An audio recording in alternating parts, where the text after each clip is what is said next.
Welcome back to the CFO Edge. I'm your host and your partner in making smarter financial decisions for your business. I have to say, I'm feeling energized today. Summer has officially kicked off here in Canada, and as anyone from the north knows, we cherish this sunny month. Whether it's lake days, evening walks, or weekend barbecues, there's just a different kind of joy in the air. And I think that energy is showing up in today's episode too. Because we are going to talk about the topic that could literally put more money back in your pocket. Margins, markups, and why you might be leaving money on the table.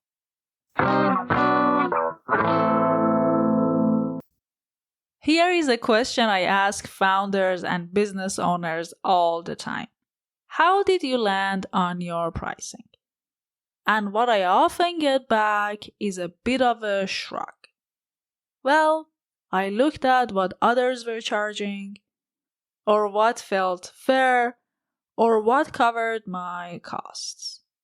I get it. Pricing feels more like an art than a science, especially when you're just starting out. But today, I want to bring some clarity to this.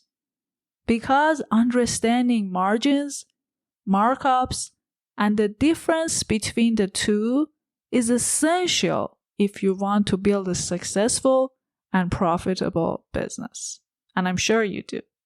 And with inflation, rising costs, and economic uncertainty still floating in the background, you need to be pricing not just to survive, but to thrive. Let's get practical here. Markup is how much more than your cost you charge the customer. If something costs you $50 and you charge $100, that's 100% markup. Margin is what percentage of the selling price is profit. In that same $100 sale, your profit is $50. So your margin is 50%. Confusing these can really distort your pricing strategy. Many business owners think a 50% markup means a 50% margin. But it doesn't. It's actually only about a 33% margin. That kind of mix-up, it's why many businesses are barely covering costs and wondering where their profits went. Now, cost-based pricing, where you calculate your cost and add a markup, is the starting point, but it shouldn't be your only approach. Here is why. It doesn't account for what the market is willing to pay. It ignores the value your product or service creates. It often leads to underpricing, especially for service-based businesses. Take founder time, for example. You might not pay yourself in the early days, but your time has real value. And if that's not built into your cost structure, you're setting your business up to struggle. Here's a mindset shift. Your price should reflect both what it takes to deliver and what it's worth to your customer. But how to know if you are leaving money on the table? Here are a few red flags.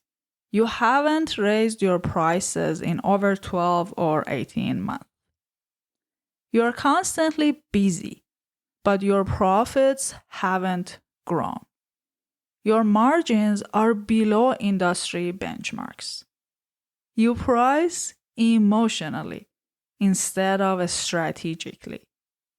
You are afraid to lose customers, so you stay competitive. If any of these sound familiar, it might be time to audit your pricing. I often walk clients through this process, and honestly, Even small changes in pricing strategy can dramatically improve cash flow and profitability. Let's not ignore what's happening around us. Costs have gone up. Materials, wages, even software. Yet many small business owners haven't adjusted their prices. Why? Because it feels risky. Because we fear pushback. But the real risk is eating the cost increases and watching your margin disappear. So, if you're feeling stuck, here's what to ask. Have my costs changed? Has the value I provide changed? How do my prices compare to my competitors? Am I profitable at my current pricing or just getting by?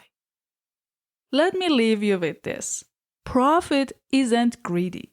It's necessary. It allows you to invest in your team, grow sustainably, and weather uncertainty. So, as summer starts, take this energy and momentum and use it to revisit your pricing. Don't leave money on the table simply because you didn't take a closer look. You deserve to be paid for the value you provide. If you want to go deeper, check out my Startup Finance Toolkit, where I walk you through margin and pricing strategies step by step. And if you found today's episode helpful, do me a favor. Share it with a fellow founder and leave a quick review.